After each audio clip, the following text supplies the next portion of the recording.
오늘 함께 하나님의 말씀 같이 보겠습니다. 창세기 49장 22절에서 26절 말씀이 되겠습니다. 창세기 49장 22절에서 26절 말씀 함께 보겠습니다.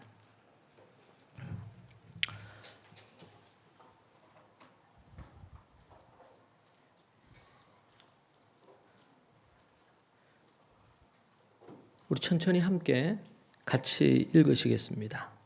요셉은 무성한 가지 곧 샘 곁에 무성한 가지라.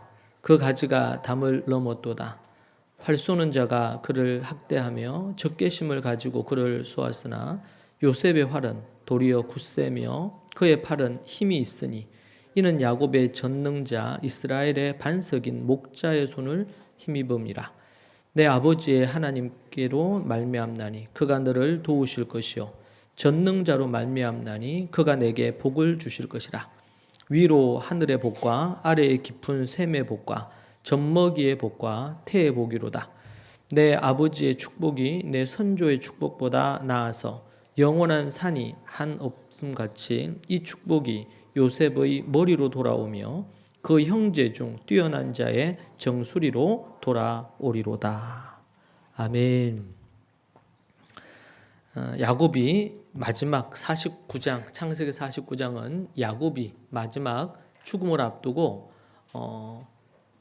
12아들 한 명 한 명을 생각하면서 기도하는 내용입니다. 거기에 이제 요셉에게 해당되는 부분의 본문을 가지고 왔고, 요셉의 이야기가 창세기에 쭉 이제 나오는데요. 그 이야기의 최종 결론 대목에 해당되는 부분이라고 할 수가 있겠습니다. 저는 예전에 요셉 본문을 연구하고 또 공부하면서 큰 감동을 받았습니다. 요셉 관련 내용은 수차례에 걸쳐서 공부도 했고 또 그것으로 설교를 하기도 했었습니다. 그때마다 주님이 주신 메시지는 이 꿈과 관련된 부분에 있어서 꿈은 스스로 자기가 원해서 자기의 꿈으로 사는 것이 아니고 하나님의 꿈이다. 그래서 요셉에게 주신 그 꿈도 하나님이 비춰주신 꿈이고 그러하다. 하나님의 큰 역사 속에 인간이 존재한다는 꿈도 하나님의 그 큰 꿈 안에 인간의 꿈이 있다. 그런 메시지로 하나님께서 말씀해 주셨습니다. 요셉이 13년 동안 인신매매나 아니면 종살이나 애굽의 노예로 누명을 쓴 일에 관한 모든 것이 하나님의 그 비전과 꿈 속에 있다는 것을 그때는 공부할 수 있었고, 하나님이 주신 그 비전, 그 꿈을 향해서 나아가는 그 삶이 얼마나 중요한지 깊이 깨닫게 되는 부분이었습니다.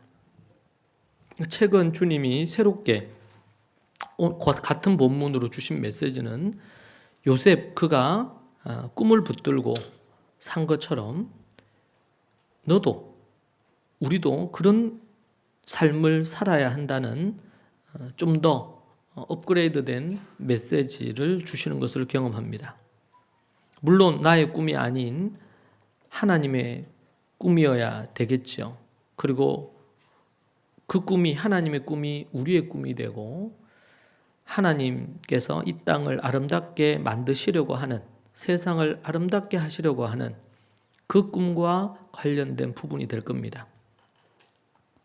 하나님의 그 꿈이 이끄는 삶, 하나님의 그 꿈이 그 사람을 이끌고 그 가정을 이끌고 학교를 이끌고 교회를 이끄는 삶, 이것은 우리 신앙인에 있어서 너무나 중요한 부분이 될 것입니다. 저는 이 본문을 다시 보면서 지난 20년이 넘는 시간 동안 저를 달려오게 한 힘이 오늘 우리가 읽은 본문 또 그 전부터 해서 39장 그 이후로부터 해서 이 49장까지 걸친 요셉의 인생에 있어서 하나님이 주신 꿈과 관련된 부분이었다 생각이 듭니다. 그래서 때로는 그 꿈 때문에 좌절이나 낭망하게 되더라도 그 길을 걸을 수 있었던 부분입니다. 하나님의 뜻이라면 거두절미하고 그냥 앞으로 나아갈 수 있었던 부분입니다. 돈이 없어도 그 꿈 때문에 갈 수 있었고, 때로는 사람이 없어도 그 꿈이 있었기 때문에 그 길을 갈 수 있었습니다. 지혜와 지식이 부족하고 나처럼 모자란 사람이 어떻게 그 일을 할 수 있을 건가 라는 마음이 들었을 때도 그 길을 갈 수 있었던 것은 꿈 때문이었습니다. 지혜와 지식이 부족한 것이 문제가 되지 않았습니다. 왜냐하면 꿈이 더 큰 비중을 차지하고 나를 이끌었기 때문입니다.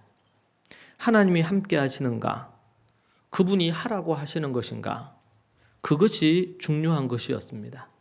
우리는 그것을 믿음이라고 표현합니다. 성경은 그것을 믿음이라고 말합니다. 얼마나 그 사람이 똑똑한가?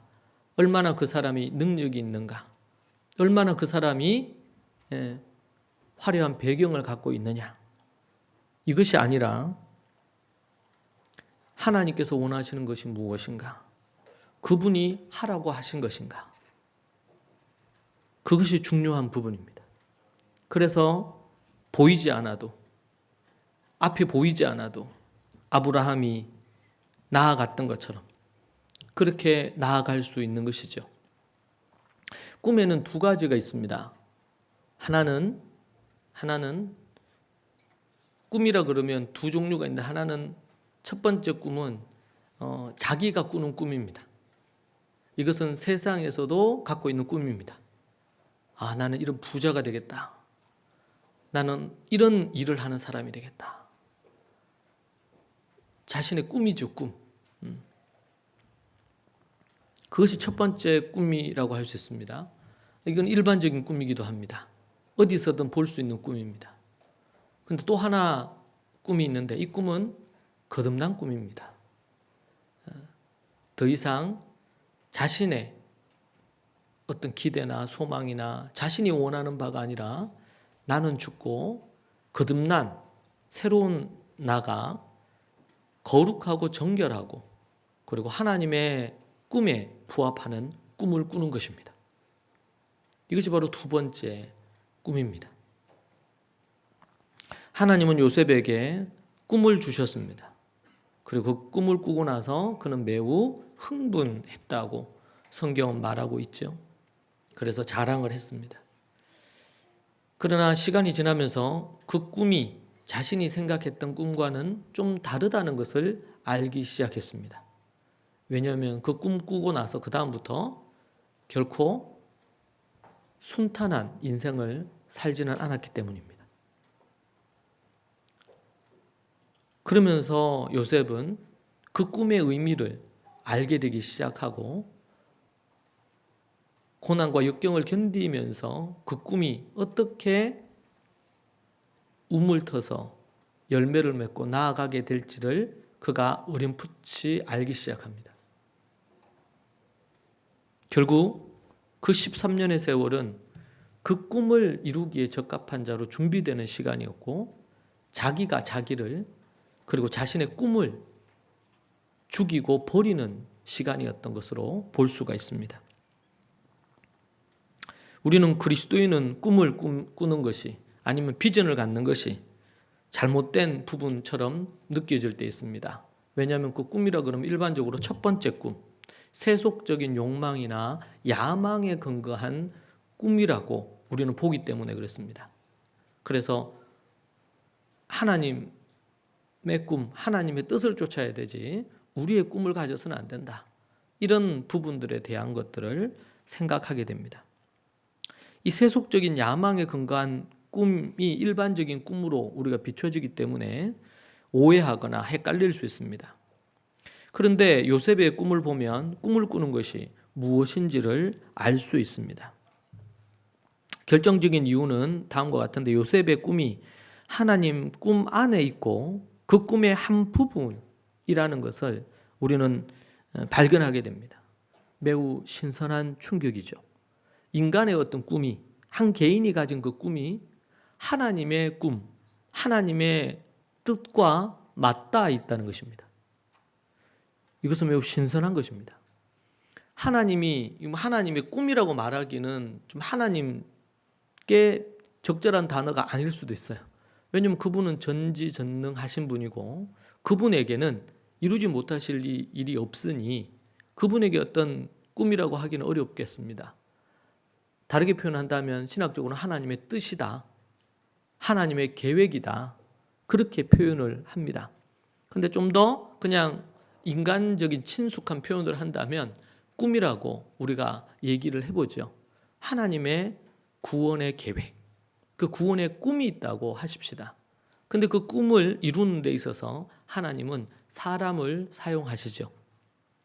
근데 그 사람이 하나님의 꿈, 하나님의 뜻의 일부분을 담당하거나 하나님이 주신 그 뜻의 한 부분을 담당한다는 것은 매우 위대한 일입니다. 인간이 하나님의 계획과 하나님의 뜻, 하나님의 꿈에 동참할 수 있다는 것을 우리에게 보여주는 것입니다. 요셉이 꿈을 꿨습니다. 별들, 해와 달과 별들이 자신의 별 앞에 절하는 꿈과 볕단들이 자신에게 절하는 꿈을 꿨습니다. 그것을 보는 것은 매우 흥분된 일이고 자신이 높아지는 거지 않겠습니까? 그런데 그 꿈 꾸고 나서 얼마 지나지 않아서 그때로부터 시작해서 내리막길을 걷기 시작하죠. 거의 13년 가까이의 세월을 곤두박질 치듯이 급속도로 떨어지는 추락하는 꿈이 현실이 되고 있는 것을 봅니다. 그때 요셉은 여러 가지 생각을 했을 겁니다.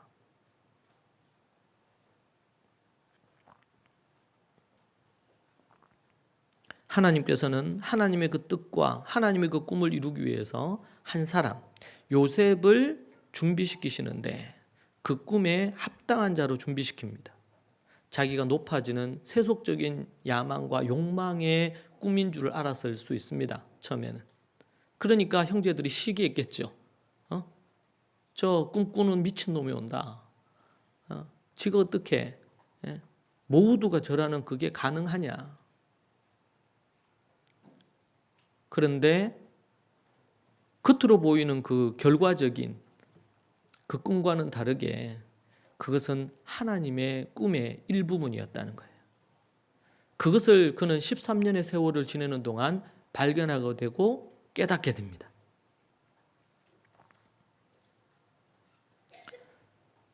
여러분, 우리가 꿈꾸는 거, 우리가 목표하는 거, 우리가 희망하는 어떤 부분을 생각할 때 그것이 하나님을 떠나서 내가 갖는, 또 주님을 모를 때는 그냥 내 꿈을 꿀 수 있겠죠. 또 시간이 지나면서 주님을 알았지만 아직 믿음의 초보에 있을 때 자신의 어떤 야망과 욕망이 꿈이 될 수도 있습니다. 그런데 시간이 지나면서 그 꿈이 하나님께 맞춰지고 하나님의 꿈의 조각을 내가 가지고 있다. 그리고 결국 내가 죽고 내가 이 고난과 고통의 터널이 지난 이후에 그 꿈이 이루어진다. 이런 부분들에 대한 것을 우리가 깨닫고 발견할수록 그 꿈은 우리에게 좀 더 확연히 드러나게 될 것입니다.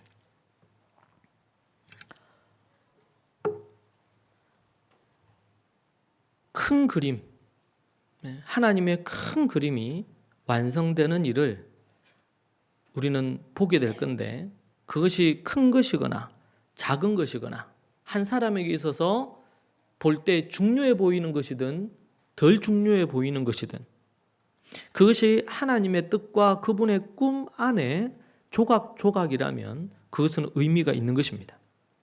주님의 집 한 모퉁이를 다만 섬기는 일일 수 있고 거듭난 한 사람에게 그것으로 충분할 수 있습니다. 그것이 허드렛 일이고 남들이 봐주지 않는 이름도 빛도 없는 일이라 하더라도 우리는 그것을 꿈이라고 말할 수 있습니다.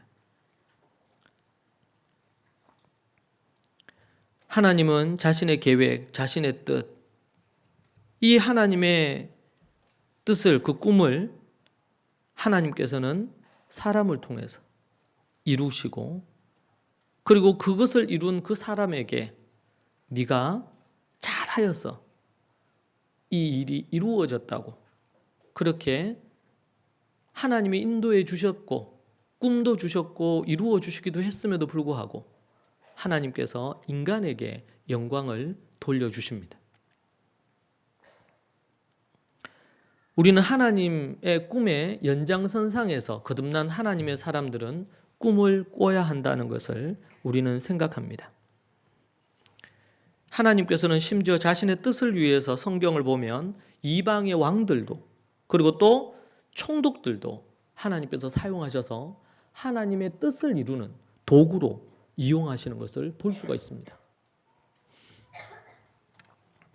저는 이번에 다시 본문을 연구하면서 이전에 깨달았던 것 위에 하나님이 추가해 말씀해 주시는 것을 느낄 수가 있었는데요.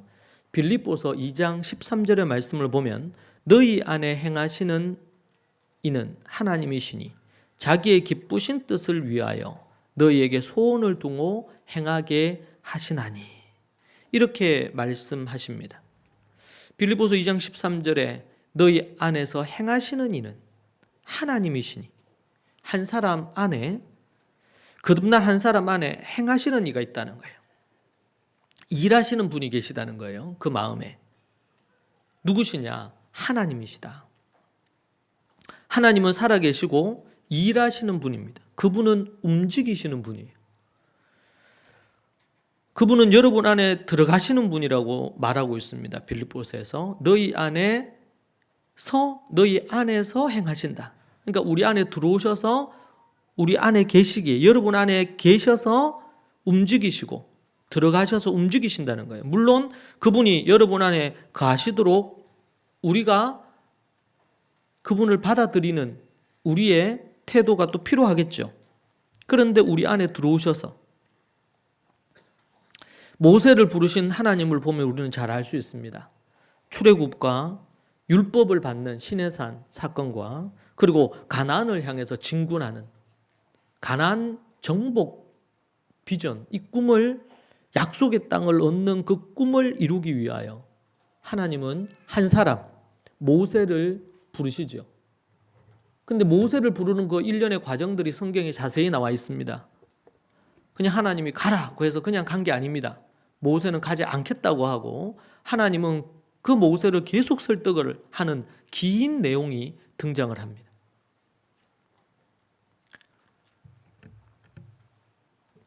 우리는 이것을 통해서 하나님께서 하나님의 어떤 그 꿈, 하나님의 뜻을 이루는데 그 일을 시작하시고 계획하시는 분도 하나님이시고 그 일을 과정 가운데 이루어 가시는 분도 하나님이시고 그것을 끝으로 마무리 짓고 달성하시는 분도 하나님이신 것을 봅니다. 그 일에 인간이 반응해야 되고 그리고 순종해야 되고 그리고 인내와 끈기로 마지막까지 그 경주를 달려가야 합니다.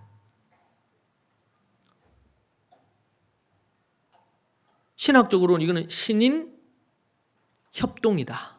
하나님과 인간이 함께 하는 것이다.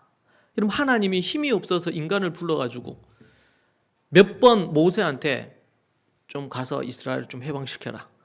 이런 몇 마디 했는데 말 안 듣고 그러면 어떻게 해요? 손 때리치라 그냥. 이렇게 할 만도 한데 계속 설득하잖아요. 계속 얘기하시잖아요. 피곤하게 왜 하나님이 이렇게까지 하시냔 말이에요. 이게 하나님의 성품이고 하나님의 뜻이기도 합니다.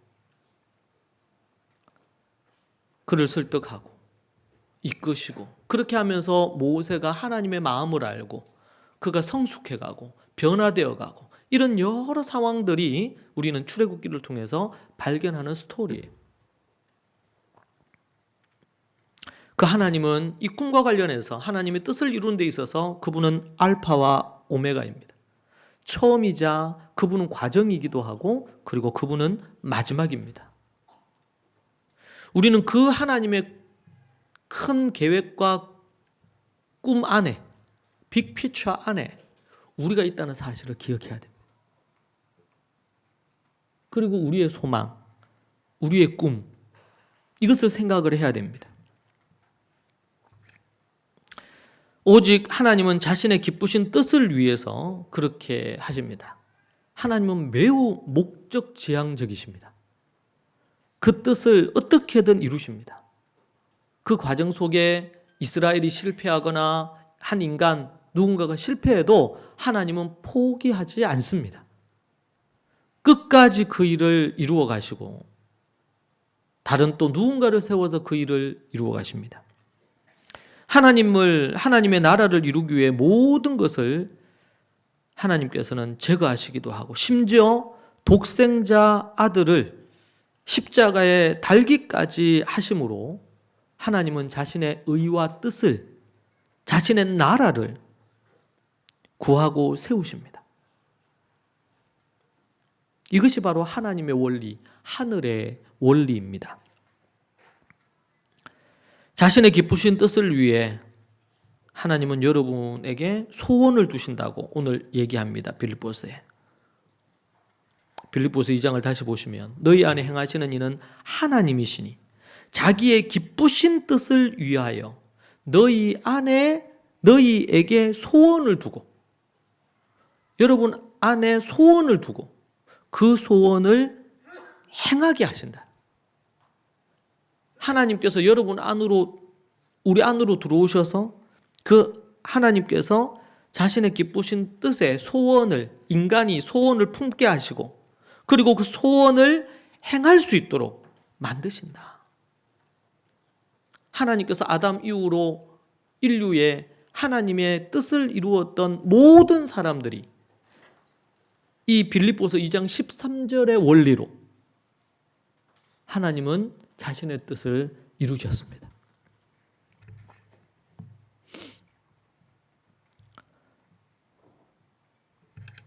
하나님의 그 꿈이, 하나님의 그 뜻이, 하나님의 그 열정이 한 인간에게 전이 돼서, 전념이 돼서 예수님이 하시던 그 사명이 제자들에게로 전이가 되고 제자들이 자신의 소원이 되고 자신의 꿈이 돼서 그 일을 이루는 일에 목숨을 다한 것이었죠. 성령님의 강력한 임재와 일하심이 있었지만 사도들과 제자들은 예수님처럼 살려고 그들이 배우고 깨닫고 실천하는 삶 그리고 그것을 다른 제자들도 그렇게 살도록 그 일을 이루는 일을 위해서라면 어떠한 희생도 감수하게 하셨습니다. 그것은 억지스러운 하나님의 이끄심이 아니고 그 꿈과 비전을 발견한 한 인간이 자신의 꿈으로 이제는 자기 거가 되어서 자신의 기도 제목이 되고 모세를 보십시오. 처음에는 극구 사양하고 안 간다 그랬죠. 예전에 그렇게 치욕스럽게 내가 이스라엘을 위해서 내 왕자의 자리도 버리고 내 목숨도 걸면서 이스라엘을 회복시키려고 했을 때 사람들이 자신을 향해 욕하고 저주하고 그 치욕감을 다시 경험하고 싶지 않은 것이었습니다. 그래서 긴 설득의 시간이 있었던 거예요. 그리고 나서 그가 바로 앞에 서고 10가지 재앙이 이루어지고 또 광야를 지내면서 하나님 편에서 이스라엘을 이끌고 그러다 보니까 이스라엘이 모세를 향해서 돌들어 죽이려고 하잖아요. 하나님의 뜻과 이스라엘 사이에 하나님의 뜻을 전하는 모세, 대변자인 모세를 향해서 돌을 던지니까 그 뒤에 누가 계시냐면 하나님이 계신단 말이에요. 그 일을 누가 시켰냐면 하나님이 시켰어요, 모세에게. 그러니까 하나님 뭐라 그래요? 저들이 나를 향해 욕하는 거나 나를 향해 돌을 드는 것이지 모세 너가 아니라 나를 향해서 하는 거다. 그래서 모세와 하나님이 모세와 자신을 일체로 보시는 거예요. 일체로.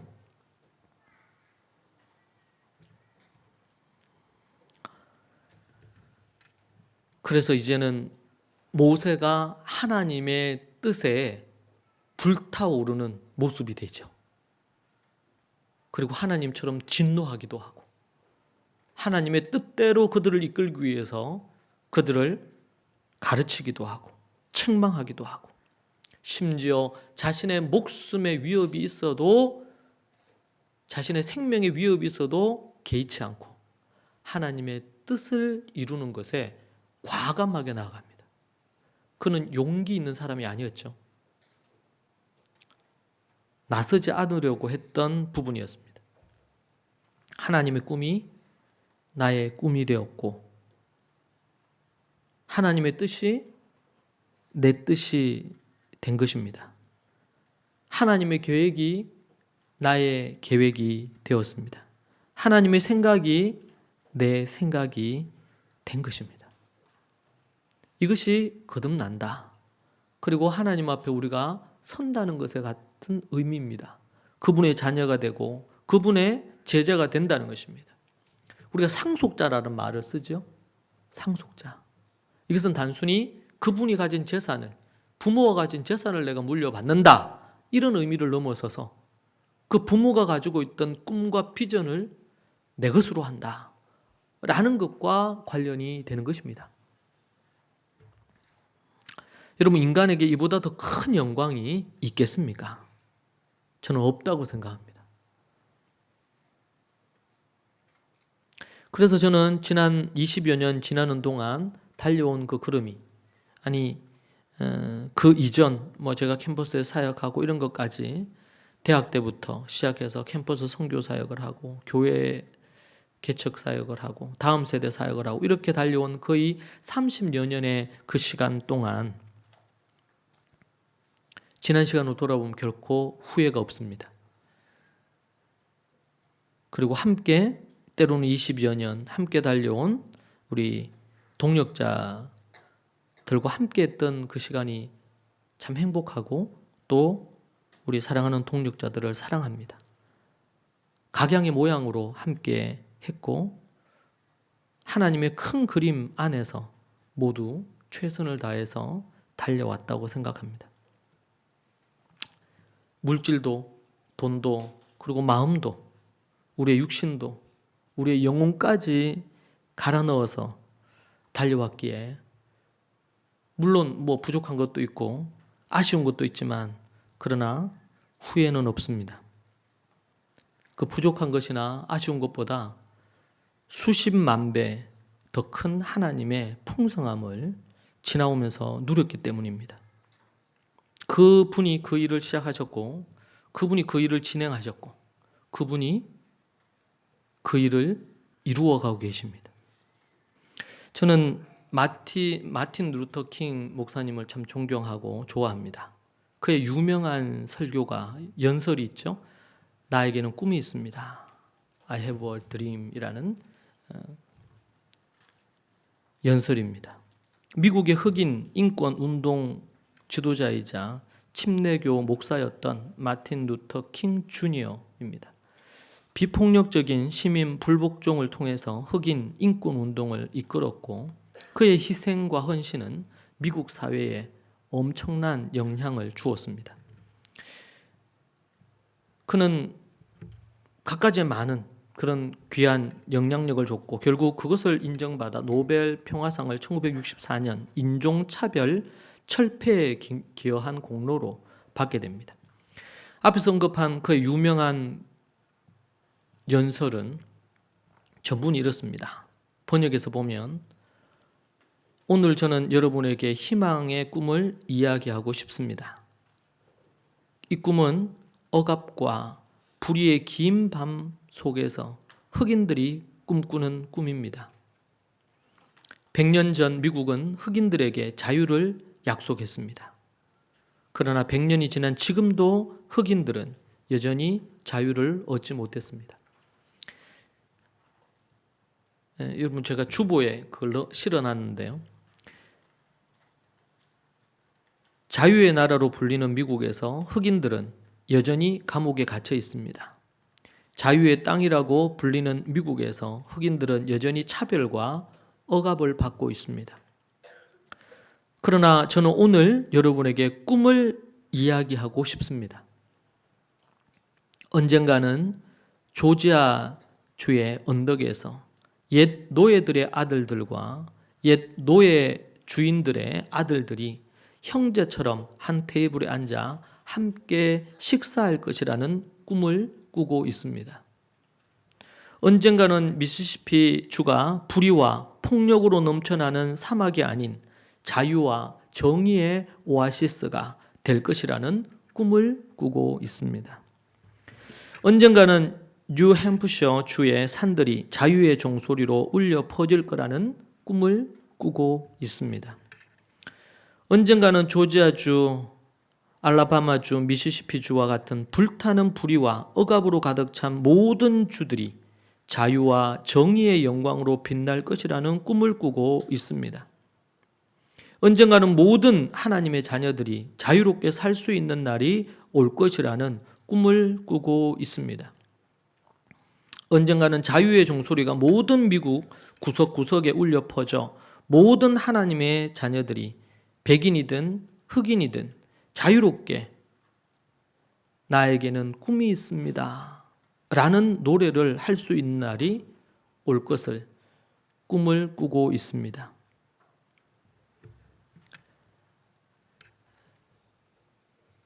마틴 루터 킹 목사님은 이렇게 그때 연설했고, 이 연설은 미국 전역을 감동시켰습니다. 특별히 노예의 자녀들과 노예 주인들의 자녀들이 한 식탁에서 식사하는 그 날을 꿈꾼다는 것입니다. 여전히 지금도 미국에 인종차별적인 것들이 있기는 합니다.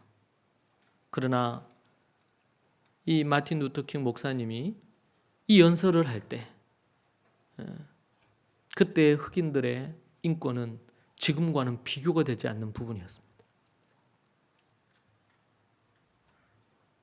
어떻게 보면 그 꿈은 어느 정도 이루어졌다고 보여집니다. 나에게는 꿈이 있습니다 라는 이 연설을 할 때 아무도 그 꿈에 언급한 이 일이 이루어질 거라고 기대하지 않았을 것입니다. 너무나 어둡게 앞이 보이지 않았기 때문이죠. 그런데 그때 하나님의 뜻을 붙들고 그 사회의 노예 폐지에, 흑인 차별에 관련된 부분들에 대한 그 꿈을 꾸고 있는 사람이 있었다는 것입니다. 그리고 그 꿈을 위해서 희생하고 대가를 지불합니다. 그리고 그 꿈은 결국 이루어졌습니다.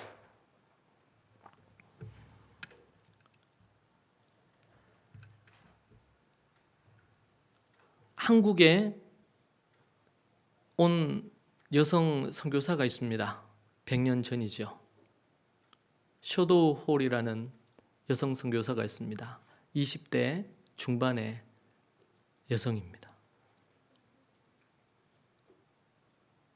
그가 한국에 와서 봤던 것은, 가장 큰 것은 주님이 없는 이 땅을 봤고, 두 번째는 여성들이 거리로 거의 나다니지 못하는 사회의 모습을 봤습니다. 여성들은 아파도 치료를 거의 못 받았습니다. 왜냐하면 의사들이 서양 의학이 들어오기 전이었음에도 불구하고 의술은 남자들의 몫이었기 때문에 남자가 여자를 치료할 수가 없었습니다. 그래서 여성들이 아프면 거의 다 죽었습니다. 그것을 본 이 셔도우 홀은 의사였습니다. 의사 선교사로 한국에 들어왔습니다.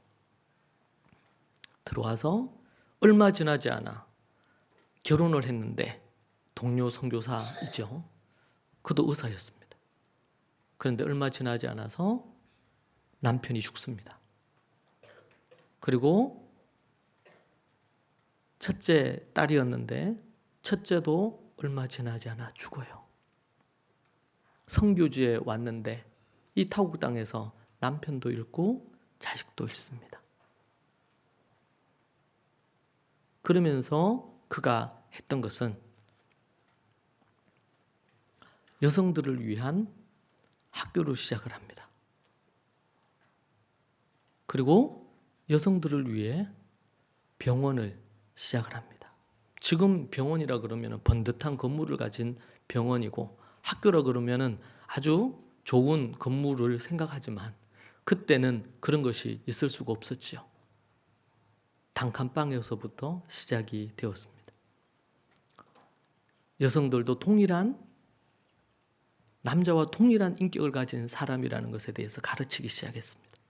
소중하다는 걸 얘기했습니다. 통역을 해주던 한 여성이 있는데, 그 여성이 최초 한국의 여자 의사가 됩니다. 셔도우 홀이 그 어린 친구를 통역을 하던 애를 미국으로 데려가서 미국에서 공부를 시키고, 그리고 한국으로 데려와서 한국에서 최초 여성 의사가 됩니다. 이번에 양화진에 갔을 때 셔도우 홀에 그의 일기가 있었습니다. 한국에 오기 전부터 썼던 일기가 있습니다. 그리고 죽기 전까지 썼던 일기가 있는데, 그 일기가 백과사전처럼 6권 정도인가 이렇게 해서 출간이 됐어요. 그것에 아주 요약본 몇 페이지 안 되는 부분을 제가 접하게 되는데, 그것을 여러 번 읽으면서 그렇게 눈물이 나더라고요.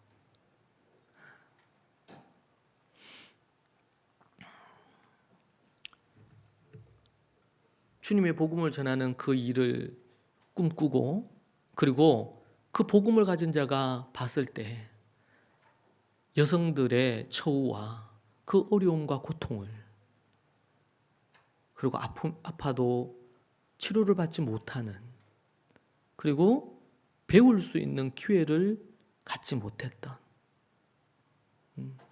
우리는 옛날에 아이들의 인권이 참 그랬다, 이렇게 안 좋게 했다고 두리뭉실하게 생각하는 부분인데, 그 당시에 자료나 책이나 이런 것들을 읽다 보면 정말 피부로 느껴지거든요.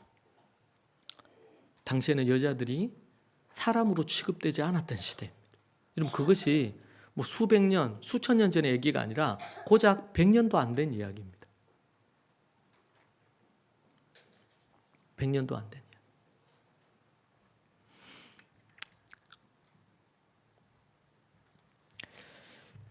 로버트 토마스 선교사라는 선교사가 있습니다. 한국의 최초 순교자입니다. 영국 웨일즈에서 목사의 아들로 태어났다고 합니다. 1859년 런던 대학교 뉴 칼리지 대학 과정과 신학 과정을 마치고 4년 후에 1863년에 목사 안수를 받고 런던 선교회에 파송을 받아서 중국으로 갑니다. 도착한 지 4개월 만에 무서운 추위 때문에 아내 캐롤라인이 죽습니다. 1864년 4월 5일 런던 선교회의 첫 선교 보고를 그가 중국에 도착하고 나서 첫 선교 보고를 4개월 후에 하게 되는데, 그 보고는 아내의 사망 보고서였다고 합니다. 낙심하고 시험이 들어서 선교를 멈추고 통역관으로 일하던 중에 조선에 대한 소식을 접하게 됩니다.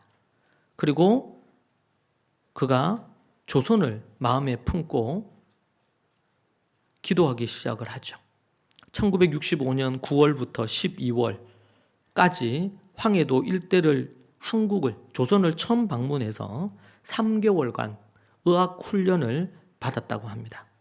그리고 황해도 연안에서 성경을 나누어 주는 일을 했습니다. 그가 그 다음 해 1월 12일자로 아버지에게 보낸 편지를 보면 이런 내용이 있습니다. 황해도에 있는 사람들이, 조선 사람들이 그 성경을 받으면 목이 잘린다는 그런 포고령이 있었음에도 불구하고 성경을 받는 모습에 감동했다는 편지 글이 있습니다. 조선 선교의 가능성을 이 토마스는 보고 1866년에 한국에 들어올 수 있는 기회를 찾다가 미국 셔너럴 셔먼호를 타고 한국에 2번째 옵니다. 그는 통역관이나 안내자라는 신분을 얻어서 오게 되죠. 세국 정책을 쓴 조선은 이 배를 공격하고 결국 불길에 토마스 선교사 통역관이었죠. 그때는 외에 3명 외에는 다 불타서 죽습니다. 토마스 선교사는 지니고 있던 한 권 한문 성경 그리고 자기가 가지고 왔던 성경 이 배에 있었는데 불이 배에 붙고 많은 사람이 죽고 있을 때 성경 한 권을 품고 그 배에서 탈출을 해서 헤엄을 쳐서 해변으로 나왔다고 합니다. 그리고 병졸인 박충권에게 성경 한 권을 건네주려 했지만 그가 거부했다고 합니다. 그가 조선에 머문 시간은 황해도 있었던 것 외에 2번째 왔을 때 거의 몇 시간도 되지 않았지요. 결국 그는 그 자리에서 순교하게 되죠.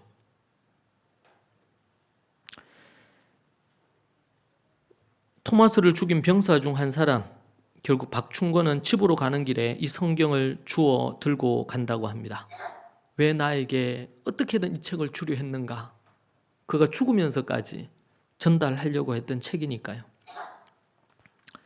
박충권은 그때 그 성경을 주워서 읽고는 예수님을 믿는 첫 신자가 되고 평양 장대영 교회의 첫 신자가 되게 됩니다. 그 이후 평양에서 신앙의 명문가를 이루게 되고 그의 조카인 이영태는 주님을 영접하고 평양 숭실 전문 학교를 졸업하고 한국어 성서 번역의 주역인 레이놀즈 아눌스라는 그 선교사 성경 번역에 함께 동참하게 됩니다. 한국 기독교 교회사에 따르면 토마스의 순교는 평양 복음화의 초석이 되었다고 합니다. 현장에 있던 12살 소년 최지랑이라는 소년이 토마스가 남긴 성경 나머지 배에 있던 3권의 성경을 그가 발견하고 자신이 가지기가 두려워 박영식이라는 사람에게 주었는데 그것을 낱장으로 그의 방에 도배하듯이 도배지로 썼다고 합니다. 훗날 최지랑은 기독교인이 되었고 성경을 벽지로 한 그 집이 평양 최초의 교회인 널다리골 예배당으로 변모합니다. 토마스 선교사는 순교했지만 그가 가졌던 꿈이 그의 기도문에 남아서 회자되고 있습니다.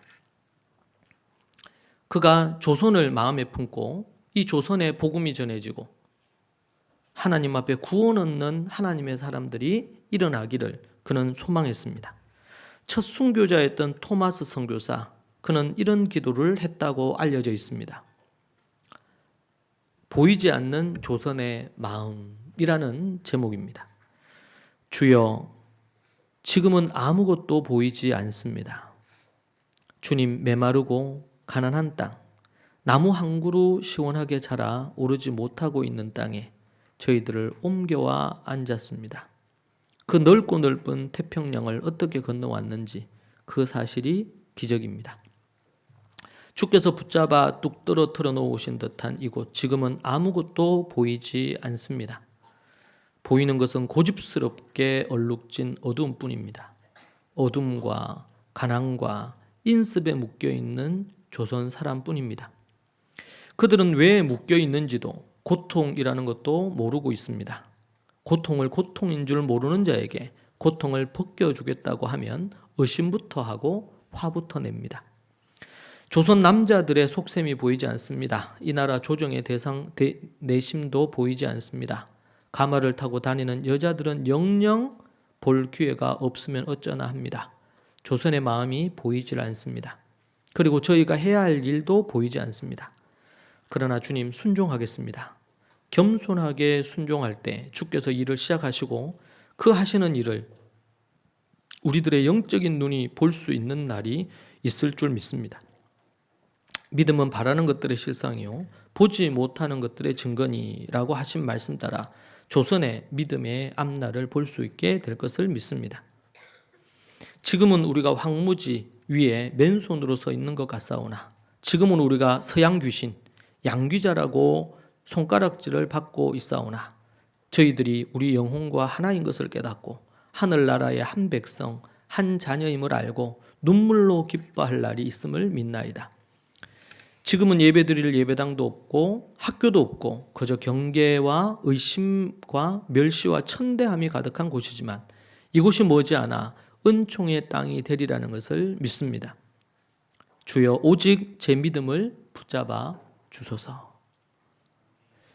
이것은 토마스 선교사뿐만 아니라 100여 년 전 목숨을 걸고 태평양을 건너서 그리고 갖가지의 많은 풍토병과 이런 부분들을 무릅쓰고 이 조선 땅에 들어온 모든 선교사들의 기도 문이었을 것입니다. 토마스 선교사뿐만 아니라 모든 선교사는 그 꿈을 갖고 조선 땅에 입국했습니다. 그 꿈을 이루기까지 쉽지 않았겠죠. 그리고 아브라함이 하나님이 주신 약속, 큰 민족을 이루게 하겠다는, 강대한 나라가 되게 하겠다는 그것을 보지 못하고 죽었습니다. 많은 선교사들은 한국 땅에 복음이 꼽히고 교회가 성장하는 것을 보지 못하고 저들이 죽거나 이 한국 땅을 떠나야 했었습니다.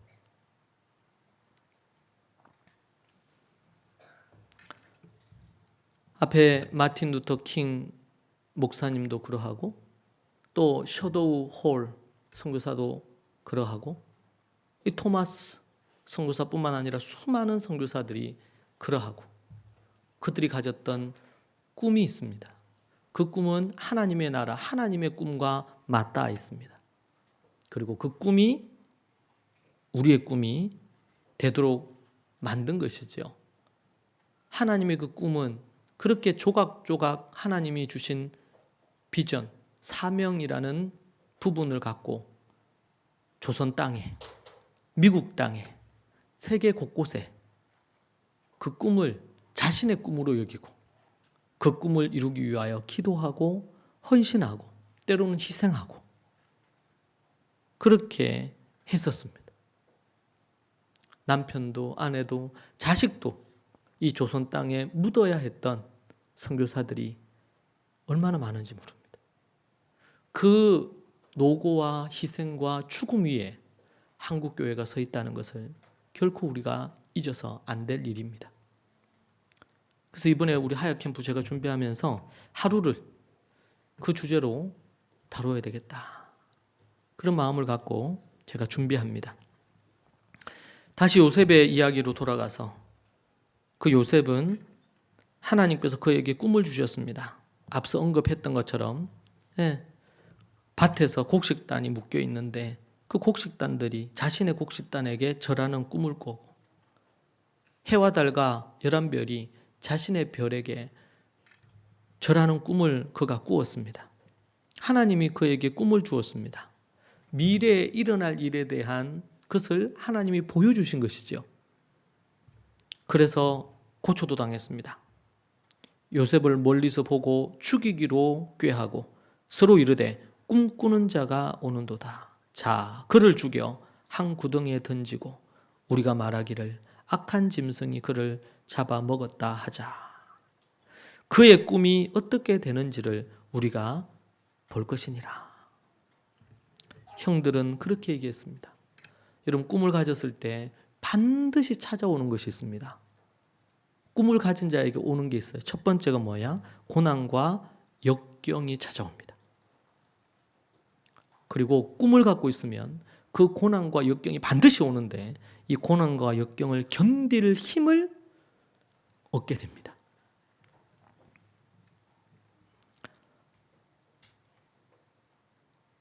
(37장 26절에) 보면 유다가 자기 형제에게 이르되 우리가 우리 동생을 죽이고 그의 피를 덮어둔들 무엇이 유익할까? 그렇게 얘기하면서 처음에는 죽이려고 했고 유다의 이 얘기를 통해 가지고 이스마엘 사람에게 미디안 상인들에게 팔자. 그렇게 해서 요셉이 팔리게 되죠. 그리고 그의 채색 옷은 벗겨지고 그리고 그는 노예처럼 사슬에 매여서 끌려갑니다. 돈 몇 푼에. 창세기 39장 40장에서 요셉은 노예로 재수로 가정 고초를 겪는 이야기가 나오죠.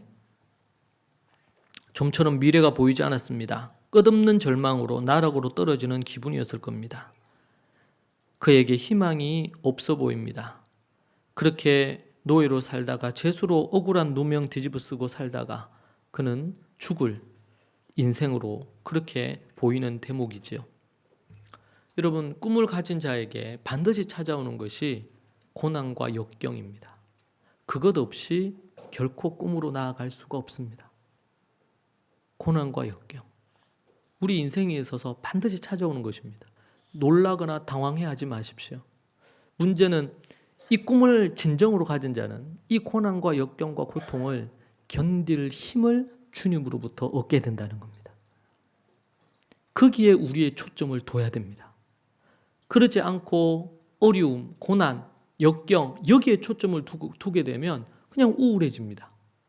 믿음이 떨어질 수밖에 없습니다. 시험 들 수밖에 없습니다. 두 번째, 그 꿈을 갖게 될 때 고난과 역경을 이길 힘뿐만 아니라 일상을 이겨낼 힘을 얻게 됩니다. 이게 뭔 말이냐? 요셉은 그렇게 해서 노예로 팔려서 종으로서 일을 했습니다. 그런데 그가 잠시 낙담해 있다가 금세 일어나서 하나님 앞에서 그가 그 가정 총무로 인정받을 만큼 그가 그의 일상과 그의 삶에 성실했음을 우리는 발견합니다. 그리고 그가 누명을 뒤집어 쓰고 감옥에 가게 된 것도 보디발의 아내의 유혹을 뿌리쳤기 때문 아닙니까? 당장의 눈에 보이는 평안과 안락함이 아니라 조금의 타협을 통해서 얻을 수 있는 평안이 아니라 그는 하나님 앞에 있다는 의식으로 코람데우죠. 하나님 앞에 내가 서 있다는 마음으로 타협하지 않고 순전한 마음으로 정결하게 자신을 지켰습니다. 그 이후에 닥쳐올 요셉이 똑똑한 친구니까 그 이후에 닥쳐올 어려움들을 그가 예측을 하지 못하지 않았을 거예요. 그럼에도 불구하고 하나님 앞에 거룩함과 사람 앞에 보디발 주인에 대한 신의와 그리고 윤리 도덕적인 정결함을 그가 가졌습니다. 그로 인해 누명을 뒤집어 쓰고 감옥에 갇히게 되죠. 일상을 살아갈 힘이 노예로 있던 어떤 유혹을 당하던 감옥에 있지만 그럼에도 불구하고 억울해서 얼마나 억울하고 억울해요.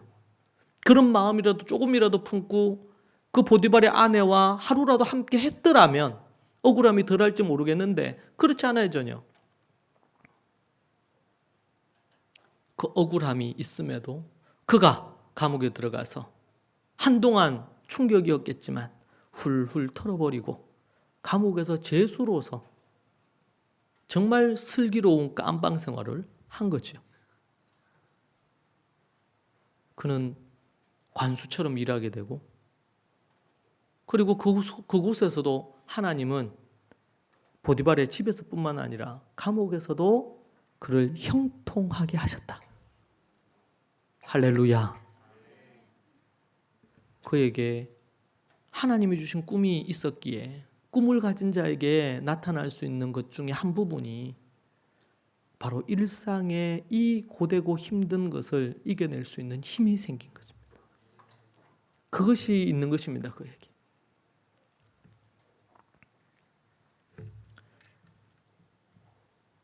그리고 세 번째는 그러한 요셉에게 꿈을 가지고 있는 그 요셉에게 하나님은 그 꿈을 이루어 주십니다.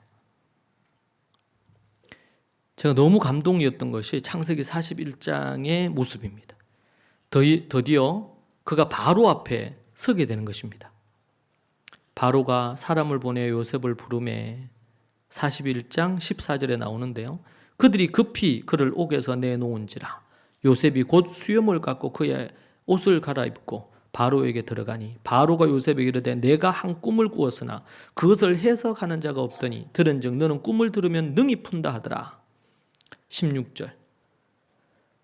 그가 고난과 역경과 아니면 또 죄수로 있으면서 노예로 있으면서도 그의 하나님을 향한 일편단심 마음과 하나님이 주신 그 비전 꿈에 사로잡혀 살았다는 증거가 16절에 나옵니다. 요셉이 바로에게 대답하여 이르되 내가 아니라 하나님께서 바로에게 편안한 대답을 하시리이다. 내가 아니라 하나님께서. 그는 줄곧 감옥에 있었지만 하나님을 바라봤습니다. 그 하나님이 나를 이끌어 주실 것을 그는 믿었습니다. 내가 아니라 하나님께서 당신 왕에게 편안한 대답을 주실 것입니다. 그의 신앙의 중심에는 지금 어떻게 보면 절호의 기회 아닙니까? 이 기회에 바로에게 잘 보여서 감옥에서 탈출할 수 있잖아요.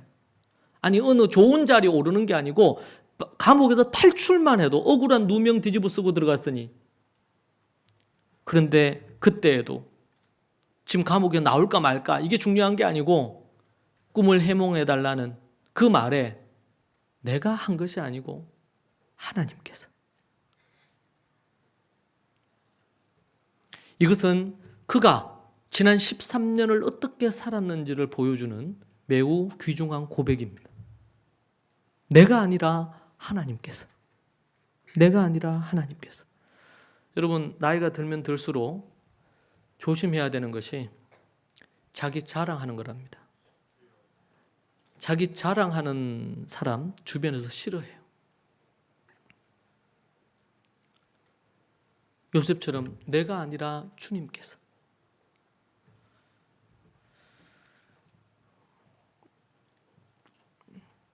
그 꿈을 다 풀어주고 그러고 나서 바로가 요셉을 자기 다음으로 모든 정권을 다 요셉에게 넘긴다는 얘기를 할 때 거기에 있던 모든 신하들이 감동을 받아서 이렇게 말합니다. 37절. 바로와 그의 모든 신하가 이 일을 좋게 여긴지라. 바로가 그의 신하들에게 이르되 이와 같이 하나님의 영에 감동된 사람을 우리가 어찌 찾을 수 있으리요 하고 요셉에게 이르되 하나님이 이 모든 것을 네게 보이셨으니 너와 같이 명철하고 지혜 있는 자가 없도다. 너는 내 집을 다스리라. 내 백성이 다 네 명령에 복종하리니 내가 너보다 높은 것은 내 왕좌뿐이니라. 바로가 또 요셉에게 이르되 내가 너를 애굽 온 땅의 총리가 되게 하노라 하고 자기의 인장 반지를 빼어 요셉의 손에 끼우고 그에게 세마포 옷을 입히고 금사슬을 목에 걸고 자기에게 있는 버금 이제 최고의 수레입니다. 버금 수레에 그를 태우매 무리가 그의 앞에서 소리를 지르기를 엎드리라 하더라. 바로가 그에게 애굽 전국을 총리로 다스리게 하였더라. 46절에 보니까 요셉이 애굽 왕 바로 앞에서 설 때 30세라. 17세에 팔렸거든요. 30세라. 그가 바로 앞을 떠나 애굽 온 땅을 순찰하니 7해 풍년에 토지 소출이 심히 많은지라. 요셉이 애굽 땅에 있는 그 7년 곡물을 거두어 각 성에 저장하되 각 성읍 주위의 밭의 곡물을 그 성읍 중에 쌓아둔 곡식이 바다 모래같이 심이 많아 세기를 그쳤으니 그 수가 한이 없음이로라. 그리고 이제 42장부터 형들이 요셉을 찾아오는 얘기가 나옵니다. 그리고 요셉이 17살에 꿨던 그 꿈이 형제들이 요셉 앞에 무릎을 꿇은 장면이 등장을 하죠.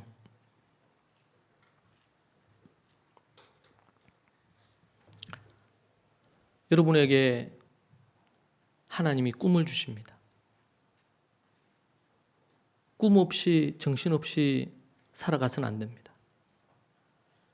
비전이 없는 민족은 망한다고 했습니다. 꿈을 생각하지 않고 꿈 없이 목적 없이 비전 없이 살면 우리의 마음에 슬픔이 오고 우울함이 오고 우리 인생에 갖고 있는 갖가지 어려움이 우리를 삼켜버립니다.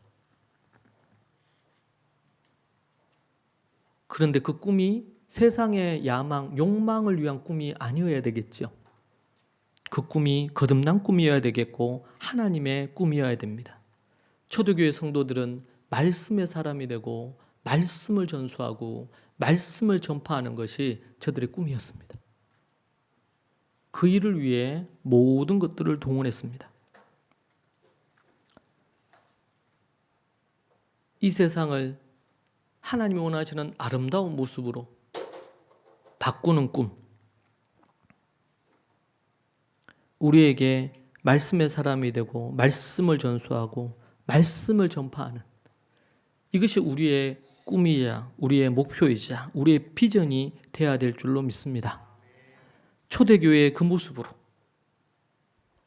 그냥 교회가 아니라 하나님이 예수님이 원하셨던 그 모습으로 우리도 그 교회의 모습으로 1세기 초대교회의 모습으로 가정과 학교와 교회가 하나 되는 그 모습으로 나아가기 위해서 애쓰고 또 함께 그러한 교회들이 이 땅에 세워지기를 갈망하면서 초대교회를 연구하고 거기에 합당한 삶을 살고 실천해야 됩니다. 다음 세대를 이뤄가는 이때에 순종하는 3살, 복종하는 7살, 효도하는 10대를 만들고 정말 세상을 토부하게 아름답게 만들 20대를 세우는 것. 그것이 우리의 비전이자 하나님이 우리에게 지난 20년 동안 주셨던 꿈이라고 믿습니다. 하나님이 하나하나 주셨습니다. 그리고 여기까지 우리를 오게 하셨고 그 꿈 때문에 우리 개인이 말씀의 혜택을 받았고 그 꿈 때문에 우리의 가정들이 하나님이 주시는 그 평안과 하나님의 은혜의 복을 누릴 수 있게 되었고 그것의 선한 열매들을 오고 오는 모든 가정들, 그 개인들 삶에 얻을 수 있었습니다. 그 꿈은 역경과 벼랑 끝에 서야 할 때도 있고요. 반드시 고난이 여러분에게 찾아올 것입니다. 또 여러분 개인적으로 하나님의 그 끈 하나님 나라와 의를 꿈꾸며 여러분이 꿈꾸고 있는 것이 있을 수 있겠죠. 개인의 꿈이 또 있을 수 있을 겁니다. 반드시 고난이 올 건데 꿈을 포기하지 마십시오. 그 꿈이 힘을 줍니다.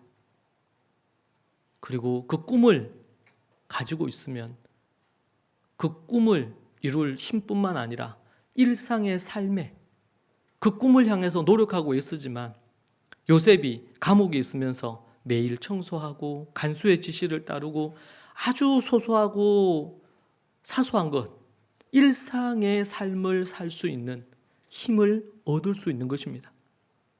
그리고 그 꿈은 반드시 이루어집니다. 내 대에 이루어질 수도 있고 아니면 내 후대에 이루어질 수도 있습니다. 하나님의 그 꿈이 하나님의 뜻이 이루어지는 것이 중요합니다. 마틴 루터 킹도 로제타 홀도 토마스도 그것을 확연히 보지 못하고 죽었습니다. 그런데 그 꿈은 다른 사람에게 전이되고 전파돼서 계속 꿈꾸고 그리고 이루어지게 된 것이죠. 여러분이 어떤 부분에 낙심하고 있습니까? 그것이 하나님의 꿈과 맞닿아 있다면 그분이 기뻐하시는 것이라면 여러분 우리 낙심하지 마십시다. 그리고 포기하지 마십시오. 그리고 계속 그 일을 해가십시오. 이 시간 우리 찬양팀하고 한번 나오셔서 그 곡을 같이 한번 좀 불렀으면 좋겠는데요. 우리 찬양 인도자가 인도를 해주십시오. 제가 이 곡을 그냥 링크 주고 요청을 했는데 우리 아이들과 함께 너무 멋지게 준비를 해주셔서 너무 감사합니다.